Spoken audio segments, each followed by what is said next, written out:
नमस्कार, स्वागत है आपका लोकसभा टेलीविजन में। मैं हूं सूरज मोहन झा। कार्यक्रम है लोकतंत्र की चौपाल। 1 फरवरी 2021 देश की वित्त मंत्री निर्मला सीतारमण पेश करेंगी देश का बजट। अब लोगों की अपेक्षाएं हैं इस बजट से कि वित्त मंत्री निर्मला सीतारमण जब लोकसभा में बजट पेश करेंगी तो उनके लिए क्या होगा। महिलाएं सोच रही हैं कि उनके लिए इस बजट में क्या खास होगा। व्यापारी वर्ग सोच रहे हैं कि उनके लिए इस बजट में क्या होगा। युवाओं की भी अपनी उम्मीदें हैं।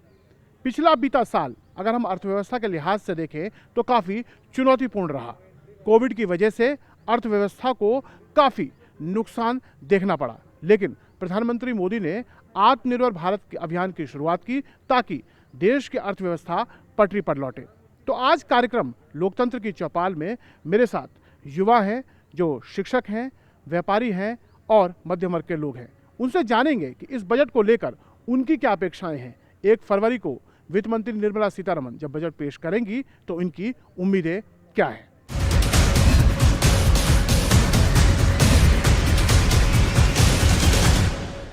बजट स्पेशल के अपने लोकतंत्र की चौपाल के इस कड़ी में हम हैं नई दिल्ली के कॉन्स्टिट्यूशनल क्लब में। यहाँ मेरे साथ कई युवा मौजूद हैं जो अलग अलग क्षेत्रों से हैं। कुछ उसमें छात्र हैं तो कुछ जो अपने व्यवसाय से जुड़े हैं, कुछ शिक्षा के क्षेत्र से हैं। तो आइए इनसे जानते हैं 1 फरवरी को वित्त मंत्री निर्मला सीतारमण बजट पेश करेंगी तो इनकी उम्मीदें क्या हैं।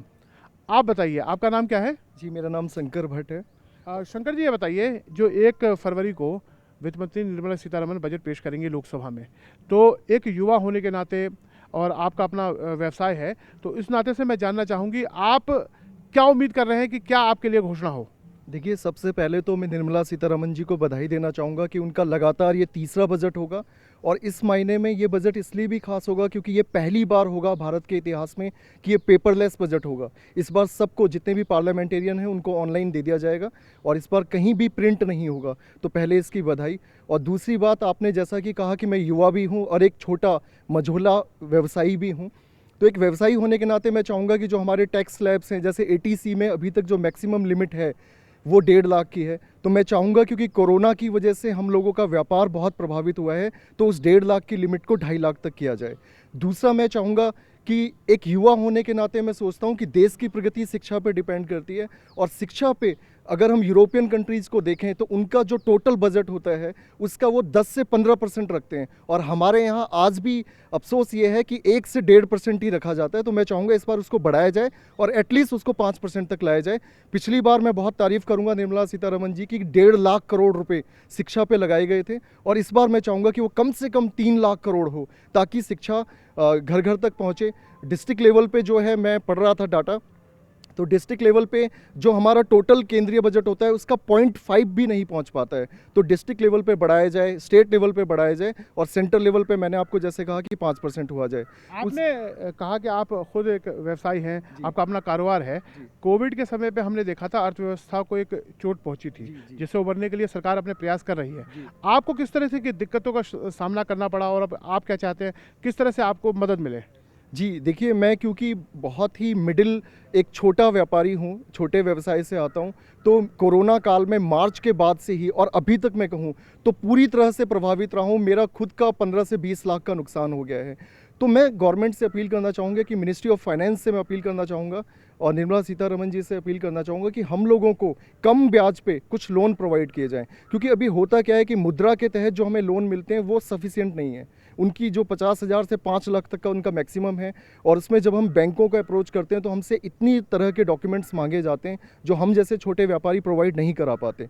तो मैं चाहूँगा कि एक तो मुद्रा स्कीम बहुत अच्छी है, नो डाउट, लेकिन उसका जो है वो बढ़ाया जाए और एक 8 से 10 लाख या 12 लाख तक का हमें लोन दिया जाए और वो कम ब्याज पे दिया जाए। और दूसरा, एक सबसे बड़ी कॉम्प्लिकेशन ये हो रही है कि पूरे के पूरे कोरोना काल में जो है हमारा एक तरह से जिस लाइन से मैं हूँ, लॉजिस्टिक ट्रांसपोर्टेशन टोटल बंद था और उसके बावजूद भी जो जीएसटी की रिटर्न्स हमें लगातार भरनी पड़ती है और सीए को पैसा देना पड़ता है। आप सोचिए कि एक बोझ पड़ता है। थोड़ा सा वो जीएसटी की कॉम्प्लिकेशन कम की जाए। और चलिए, मैं आपके पास आऊँगा। इन्होंने 2 महत्वपूर्ण बात बोली थी। एक जो कोविड के समय पे जो दिक्कतें हुई थी और मुद्रा को लेकर। जब मुद्रा योजना की शुरुआत हुई थी तो उसका उद्देश्य ही यही था कि वित्तीय जो छुआछूत है, आम आदमी अपना व्यवसाय खड़ा करना चाहता है, उसमें रेहड़ी पटरी वाले भी हैं, मझोले कारोबारी भी हैं, उनको बैंक से लोन नहीं मिलता था। इसमें कहा गया था कि कम से कम गारंटी पे आपको लोन मिलेगा, लेकिन जिस तरह की दिक्कत बता रहे हैं तो शायद क्रियान्वयन के स्तर पर और भी काम होने बाकी है। मैं आपके पास आऊँगा। हमारे साथ एक महिला है, मैं आपसे जानता हूँ, आपका नाम क्या है मैम? डॉक्टर सीमा सिंह है मेरा नाम, और मैं शोधार्थी भी हूँ और अध्यापक भी हूँ, तो दोनों की समस्या है, और साथ में महिला भी हूँ, तो ये तीनों चीज़ें बजट में निकल के आनी चाहिए। तो शोधार्थी के नाते इसलिए कहूँगी क्योंकि पिछले कुछ वर्षों से यूजीसी की कुछ फेलोशिप थी, जो पीडीएफ था 5 साल के लिए जो दिया जाता था, वो एकदम नहीं मिल रहा है। और टीचिंग के लिए जहाँ तक बात करूँ, दिल्ली विश्वविद्यालय में आप जानते हैं कि जिस तरह से एडहॉक और सब चीज़ें इतनी मतलब राजनीति इतनी तरह तरह की होती हैं, उस राजनीति से बचने का एक ही उपाय था कि नियुक्तियाँ, परमानेंट नियुक्तियाँ जो होनी चाहिए। तो मैं शोध के स्तर पे जानती हूँ कि शोध जो जिस स्तर का होना चाहिए उस स्तर का केंद्रीय विश्वविद्यालय तक नहीं करवा पा रहे। तो शोध की जो शुरुआत है वो कम से कम स्नातक से शुरू की जाए, ताकि शोध की गुणवत्ता भी बनी रहे, और जो मतलब हमारे देश के लिए, हमारे समाज के लिए जो शोध उपयोगी है, जिससे हमारा समाज बदल सकता है, उसकी आवश्यकता बनी रहे और वो एक अलग आयाम पा सके। तो दोनों तरीके से, और मैं चाहती हूँ कोई भी बजट हो, स्त्री तो वही देखती है वो मायके जैसा बजट हो। तो जब मायका रहेगा तो वो वहाँ सुरक्षित महसूस करेगी, अपने आप को कंफर्टेबल रहेगी। चाहे ससुराल भी जाती है तो वो वहीं वैसा ही माहौल खोजती है जैसा वो मायके में खोजती है। तो मैं तो हर जगह अपना मायका खोजती हूँ। तो इस बजट में भी ऐसी आशा करती हूँ कि जैसे मेरे माता पिता ने जिस तरह से हमें परवरिश करके एक प्रोटेक्शन दिया, उसी तरह से यह अर्थव्यवस्था भी हमें रास्ते दिखाएगी। और हम शोध के स्तर पे आज महिला के नाते अगर मैं यहाँ खड़ी हूँ, डॉक्टर अपने नाम के साथ लगा रही हूँ, तो जाहिर सी बात है मैंने बहुत संघर्ष किया होगा। उस संघर्ष, जैसे आपने शोध के विषय में हमें बताया, अभी हम देख रहे थे कि जो विज्ञान महोत्सव था उसमें प्रधानमंत्री संबोधित कर रहे थे, तो उन्होंने भी इस बात को कहा कि हमारी शिक्षा प्रणाली में शोध को लेकर अभी काम उतना नहीं हुआ जितना होना चाहिए था। पीएम रिसर्च फेलो स्कीम की बात हुई, अटल इनोवेशन को लेकर उन्होंने कहा कि जो युवा आना चाहते हैं, रिसर्च करें, नए नए नित्य नए इनोवेशन हो हमारे देश में।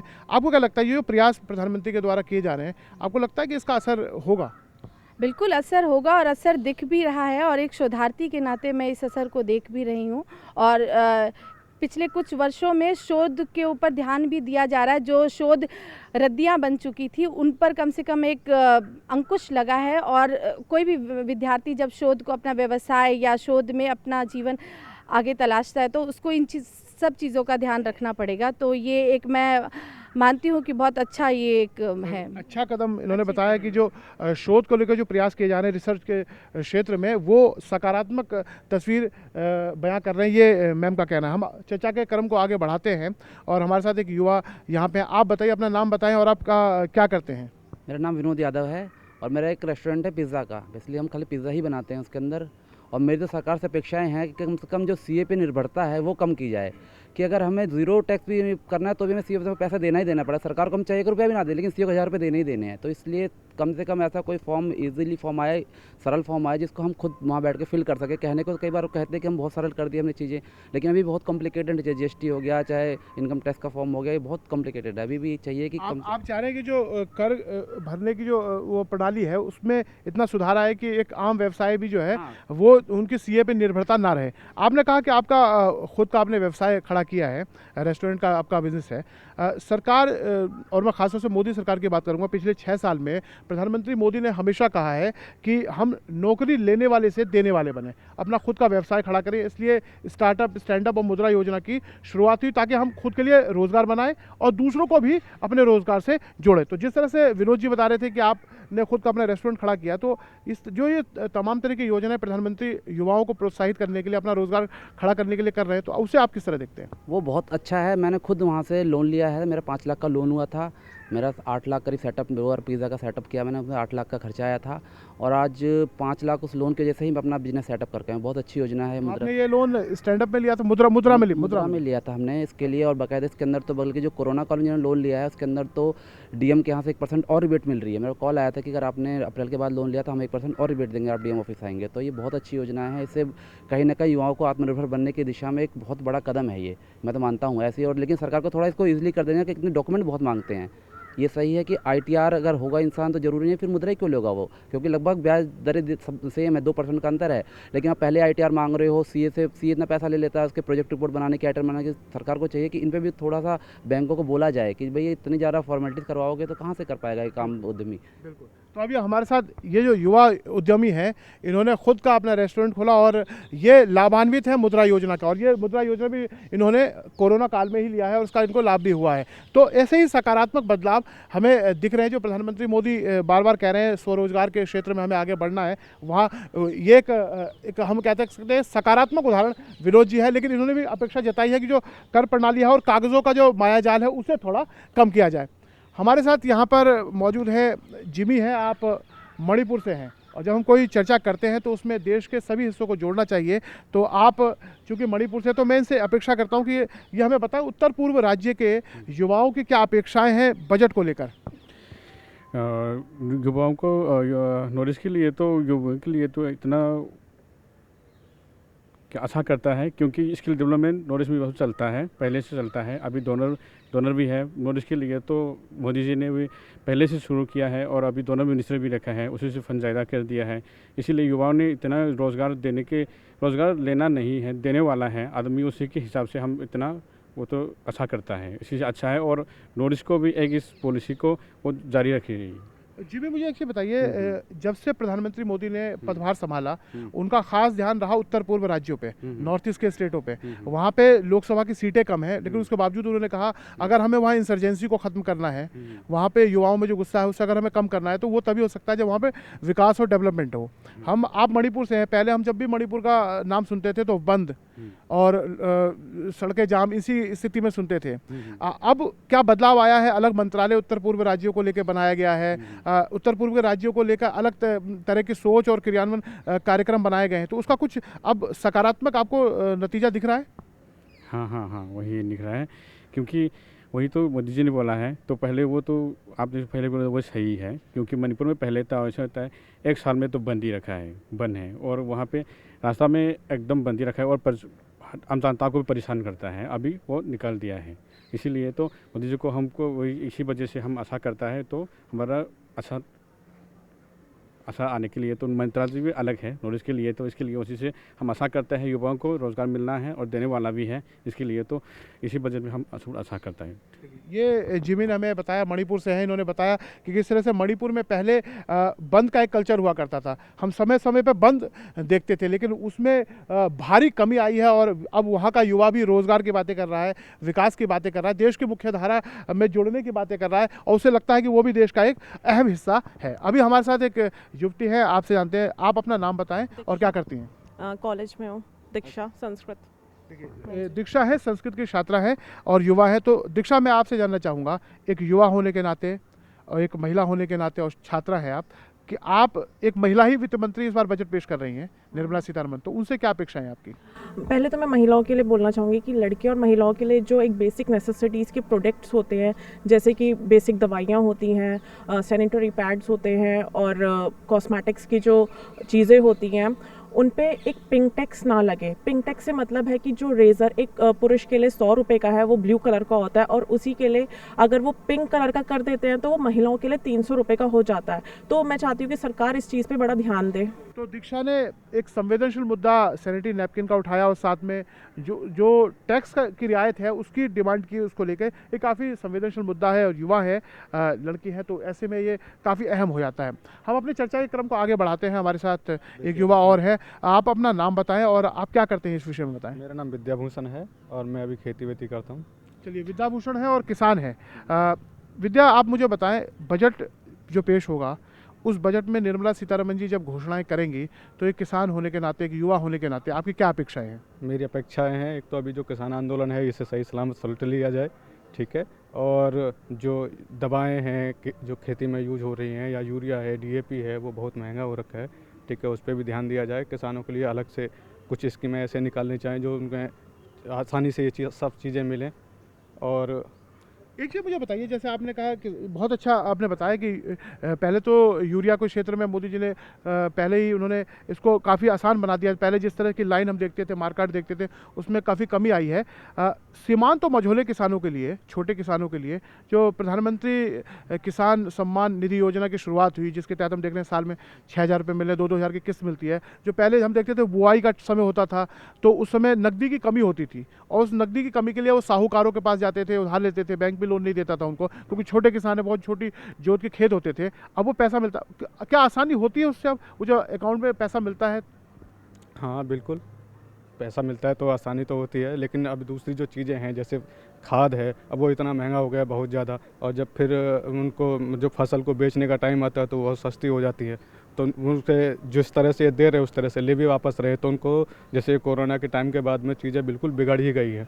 सब एकदम ऐसे देख रहे हैं कि जो वित्त मंत्री हैं वो हमारे लिए कुछ करेगी, हमारे लिए कुछ करेगी, सभी यही सोच रहे हैं। तो इन्हें ये सोचना चाहिए इस बजट में कि सबको समाहित करके ऐसा बजट हो जिसमें सभी को आराम से थोड़ा ये साल निकल जाए, और ये वैक्सीनेशन वगैरह जो हो रही है ये भी सब आसानी से निकल जाए, तो जो सब जिंदे रहेंगे, सबको दवाई मिलेगी, तो सब ठीक रहेंगे, आगे की बातें भी होंगी।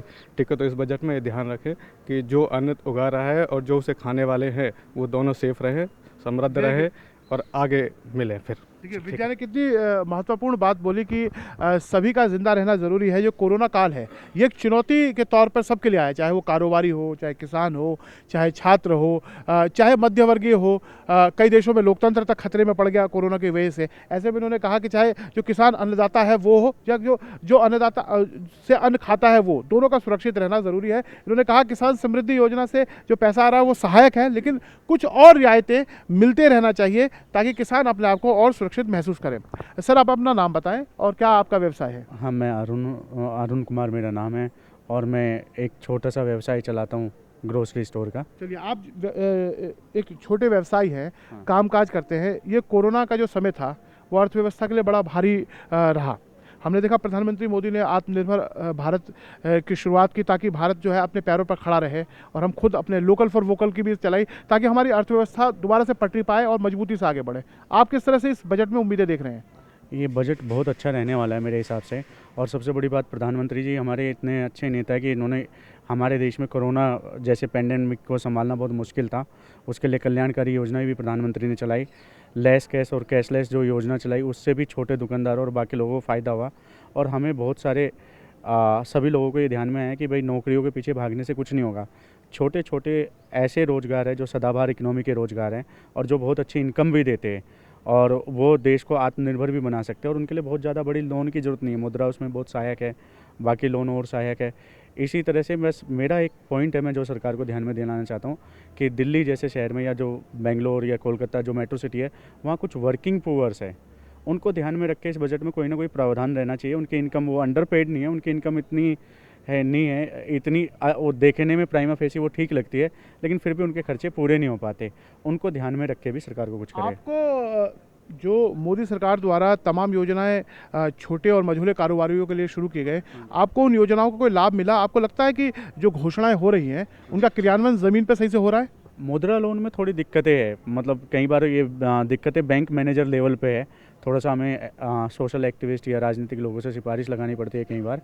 लेकिन मुद्रा एक इतना अच्छा इनिशिएटिव था, अगर बैंक मैनेजर या बाकी लोग इसको थोड़ा सा देश के लिए फ़र्ज मान के चले, उन्हें थोड़ा डर लगता है कि अगर ये एनपीए हो गया, वैसे ही बैंकों में एनपीए, उनकी भी बात एक डर जायज़ है।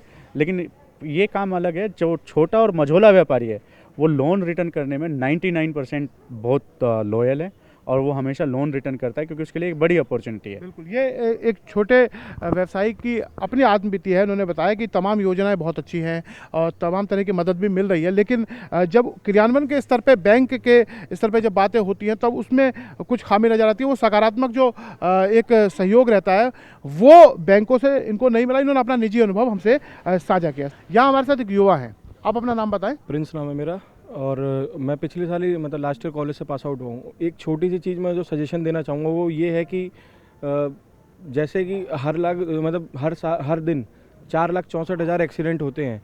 हमारे पास बस स्टैंड है, ऑटो स्टैंड है, पर हमारे पास एम्बुलेंस स्टैंड नहीं है। हमें एम्बुलेंस को फ़ोन कर, अभी मेरे करीबी थे, उनकी डेथ हो गई, तो वहाँ पे एम्बुलेंस 1.5 घंटा देरी से पहुँची। तो उसके लिए हम ऐसा कुछ क्या पॉलिसी या कुछ कानून बना सकते हैं जिससे कि वहाँ पे कोई बजट उसके लिए एम्बुलेंस के लिए हो, कि हम 2 मिनट एम्बुलेंस को बुलाएं, वो एम्बुलेंस का स्टैंड हो जिससे हम नियर बाय तुरंत बोल दें और उसकी जान बच सके। देखिए प्रिंस छात्र हैं और अभी पास आउट हुए हैं कॉलेज से, और इतना अच्छा सुझाव, हम जब भी बजट की बात करते हैं तो हमें ये चाहिए वो चाहिए कि बात करते हैं, लेकिन उन्होंने कहा कि जिस तरह से पार्किंग स्टैंड है, तमाम तरह के स्टैंड होते हैं, क्या हमें एक एम्बुलेंस स्टैंड नहीं होना चाहिए कि एम्बुलेंस हमेशा उपलब्ध रहे और जो जान हम बचा सकते हैं वो जान हम खो नहीं सकते।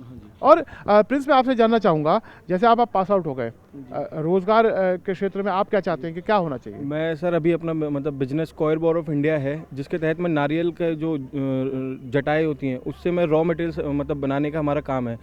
उसमें मैं बिज़नेस के लिए मतलब एंटरप्रेन्योरशिप के लिए गया, पर वहाँ पे बैंक में इतने सारे कागज़ बता दिए जो चीज़ एक मतलब मैं जहाँ तक सोचता हूँ युवाओं मेरे पास नहीं होंगे, क्योंकि मैं इतना बड़ा बिजनेसमैन नहीं हूँ ना, मेरे पास इतना मतलब कुछ है इतने कागज़। तो वहाँ पे बैंक में इतने सारे कागज़ मांगे, वो कागज़ मैं कहाँ से लाऊँगा? तो उसके ऊपर थोड़ा सा ध्यान दिया जाए।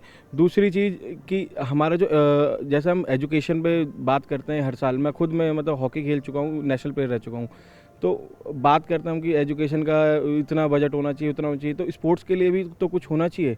आपने खेलो इंडिया चलाया, अच्छी चीज़ है, मैं सपोर्ट करता हूँ माननीय प्रधानमंत्री जी को, पर हमें स्पोर्ट्स के लिए कुछ अलग, जैसे स्कूलों में हम बना दें और 10th तक हमें स्पोर्ट्स मैंडेटरी कर देना चाहिए कि आप खेलोगे, उसके बाद हमारे पास 2 युवा निकलेंगे, जो पढ़ाई के क्षेत्र में जाना चाहेगा, जो स्पोर्ट्स के क्षेत्र में। जो और देशों में ओलंपिक्स में गोल्ड आते हैं, हमारे यहाँ क्यों नहीं आते? क्योंकि हमारे यहाँ बेस ही नहीं रहता। बिल्कुल, ये खुद हॉकी के खिलाड़ी रहे हैं और इनका अच्छा सुझाव था, जैसे खेलो इंडिया की शुरुआत की प्रधानमंत्री ने कि अच्छे अच्छे खिलाड़ी निकले और हम अंतर्राष्ट्रीय स्तर पर पदकों को जीते, उसमें इनका अच्छा सुझाव था क्यों ना प्राथमिक स्तर पर ही ऐसी व्यवस्था कर दी जाए जहां जो विद्यार्थी कुशाग्र हों वो शिक्षा के क्षेत्र में, अन्य क्षेत्रों में आगे बढ़ें, और जो खेल के क्षेत्र में आगे बढ़ना चाहते हैं उसमें उनको प्रोत्साहन मिले और वो अंतर्राष्ट्रीय स्तर पर भारत के लिए पदक जीते। आप अपना नाम बताएं। जी, मेरा नाम देवेश राजपूत है। मैं शिक्षा के ऊपर अपनी बातें रखना चाहता हूँ। कुछ बताइए, बजट में आपकी बजट में क्या उम्मीद है? बजट से अगर आप शिक्षा के क्षेत्र में बात करें तो मेरी बजट से यह उम्मीद है, जैसे कि सेंट्रल गवर्नमेंट जो बजट पास करती है, अभी फ़िलहाल पिछले साल जो कोरोना काल चला था, उस साल मैंने स्कूलों में जा के देखा था, एक SMC मेंबर होने के नाते जो सेंट्रल गवर्नमेंट बजट पास करती है वो शिक्षा के दिल्ली स्तर पर, दिल्ली में जो शिक्षा का स्तर है उसमें बिल्कुल ज़ीरो है। जो दिल्ली में सरकारी स्कूलों में सरकारी स्कूल के बंदों ने जो अपने जानने वाले प्रियजन या जो भी हैं वो बैठा रखे हैं, वो उनको उस बजट को वहाँ तक लाने नहीं देते। बजट को ज़मीनी स्तर तक पहुंचना चाहिए, आपको लगता है तभी उसका ज़मीनी स्तर तक पहुँचना चाहिए, ज़मीनी स्तर तक पहुंचना चाहिए, तभी कोई जो परिणाम वो दिखेगा। हमारे साथ यहाँ पे बहुत सारे युवा हैं जो अलग अलग क्षेत्रों से जुड़े हैं, कुछ छात्र हैं, कुछ पास आउट हो चुके हैं, कुछ ने अपना कारोबार खड़ा किया है, कुछ शिक्षा के क्षेत्र से जुड़े हुए हैं। तो उसी चर्चा के क्रम को बढ़ाते हैं और बजट की उम्मीदें उनसे जानते हैं। आप अपना नाम बताएं। मेरा नाम दिलीप कुमार है और मैं BHW थर्ड ईयर का स्टूडेंट हूँ।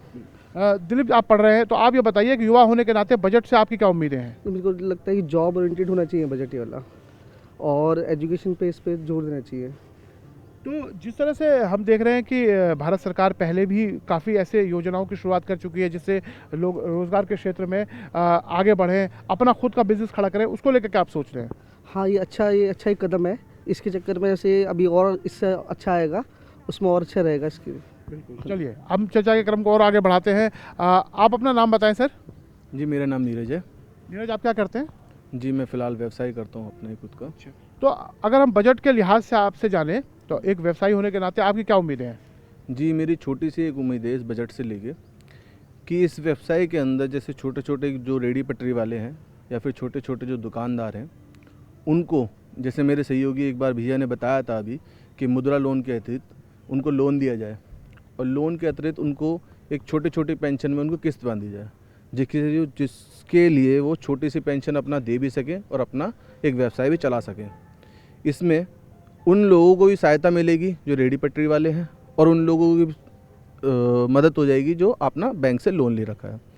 इसमें दोनों की सहायता से ये काम चल सकता है। अभी आप देख सकते हैं कि छोटे छोटे रेडी पटरी वालों को ये गवर्नमेंट या फिर उनकी दूसरी गवर्नमेंट जो है दिल्ली के अंदर, वो उनको हटा देती है, लेकिन जैसे अगर हम भारत सरकार की बात करें, क्योंकि ये केंद्रीय बजट है, उसमें हम देख रहे हैं कि रेहड़ी पटरी वालों के लिए मुद्रा योजना की शुरुआत जो हुई थी, जो 50,000 तक का लोन था, कि बगैर वो कागज़ के, क्योंकि उनके पास कागज़ नहीं होते, कोई एक स्थायी पता नहीं होता काम धंधे का, तो उन्हें वो लोन आसानी से मिल जाए। तो आपको लगता है कि वो और उसको प्रचारित करना चाहिए? देखिए, उसमें अभी फ़िलहाल जो यहाँ के काउंसलर हैं, जो दिल्ली के अंदर काउंसलर हैं, और या फिर इनके जो लोकसभा सांसद हैं, इनकी तरफ से इनको लोन छोटे छोटे अमाउंट में बांटा जा रहा है। रेहड़ी पटरी वालों को 10,000 रुपये एक छोटा सा अमाउंट जो उनकी रेहड़ी पटरी को लगाने जाने के लिए, स्थायी रूप से करने के लिए उनको दिया जा रहा है। उन पे एक तय बाजारी की पर्ची होती है या फिर उनका चालान होता है, जिसके बिहाफ पे वो वहाँ रेहड़ी पटरी लगा के रखते हैं। उस बिहाफ पे वो चालान के बिहाफ पे वो पैसे दे रहे हैं और रेहड़ी पटरी वालों को छोटा छोटा अमाउंट एक प्रोवाइड कर रहे हैं, जिससे वो अपना संचार चला सकें। अभी फ़िलहाल हाँ जी, अभी फ़िलहाल इसमें क्या है कि दूसरे जो अपोजिट में या फिर सरकार है, उसमें वो थोड़ी सी रोकथाम सी हो रखी है। राजनीति इसमें नहीं आनी चाहिए। एक चूँकि छोटे कारोबारी हैं, पैसे की कमी रहती है, कैश की कमी रहती है, ऐसे में राजनीति नहीं आनी चाहिए और सीधे उन गरीबों तक वो अगर फ़ायदा पहुँचे, वो पैसा पहुँचे, तो उनका व्यवसाय होगा और बेरोज़गारी की समस्या को दूर किया जा सकता है। सर, अपना नाम बताएं। जी, मेरा नाम आयुष है। आयुष, आप क्या करते हैं? मेरा अपना व्यवसाय है। अच्छा जी। तो अगर मैं एक युवा व्यवसायी होने के नाते आपसे जानना चाहूँ कि 1 फरवरी को जब बजट पेश होगा, तो आप क्या उम्मीद कर रहे हैं? जब निर्मला सीतारमण अपना भाषण पढ़ेंगी तो उसमें आपके लिए क्या हो? उसमें सबसे पहले तो एजुकेशन पॉलिसीज़ में इम्प्रूवमेंट आनी चाहिए। जो जितनी भी एजुकेशन पॉलिसीज़ हैं वो उस सेक्टर को बढ़ाया जाए, तो जितना भी हमारा युवा है वो उसके अंदर पढ़ाई करेगा, आगे बढ़ेगा, तो आगे जाके उनको काम करनी उतनी आसानी होगी और वो अपना काम बढ़ाएंगे तो देश भी आगे बढ़ेगा युवाओं के साथ। चलिए, ये चाहते हैं कि शिक्षा में खास ध्यान देना चाहिए बजट में, ताकि जो युवा है वो देश का आगे बढ़े, और युवा आगे बढ़ेगा तो देश भी आगे अपने आप ही बढ़ जाएगा। लोकतंत्र की चौपाल में अपने बजट की चर्चा में हम आज दिल्ली के कॉन्स्टिट्यूशनल क्लब में कई युवाओं से मिले, जो अलग अलग क्षेत्रों से थे। कुछ उसमें युवा, उसमें छात्र थे, कुछ व्यवसायी थे, कुछ ने अभी अपना कैरियर की शुरुआत की है, तो पत्रकार भी थे। इन्होंने बजट को लेकर अपनी उम्मीदें बताई, कुछ सकारात्मक सुझाव इनके थे और कुछ ऐसी दिक्कतें जो ज़मीन पे इन्हें झेलनी पड़ती है, उसको लेकर भी इन्होंने अपने सुझाव रखे। 1 फरवरी को जब निर्मला सीतारमण बजट पेश करेंगी तो युवाओं की उम्मीदें, आकांक्षाओं का भी ख्याल रखा जाएगा। कई तरह की ऐसी योजनाएं हैं जो स्वरोजगार के क्षेत्र में भारत को आगे बढ़ाने की बात करती है। प्रधानमंत्री का सपना कि देश आत्मनिर्भर बने, उसकी भी बात करती है। और अभी जो हमने युवाओं से बात की, युवा भी खुद को आत्मनिर्भर बनाना चाहते हैं और देश को भी आत्मनिर्भर बनाना चाहते हैं। बस उन्हें अपेक्षा है सहयोग की। वो सहयोग उनको मिलता है या नहीं मिलता, ये हमें पता चलेगा 1 फरवरी को, जब वित्त मंत्री निर्मला सीतारमण लोकसभा में बजट पेश करेंगी। लोकतंत्र की चौपाल में आज इतना ही। फिर मुलाकात होगी किसी दूसरी जगह, जहां हम लोगों से बजट को लेकर उनकी अपेक्षाओं पर बात करेंगे। तब तक हमारी पूरी टीम को दीजिए इजाज़त। नमस्कार।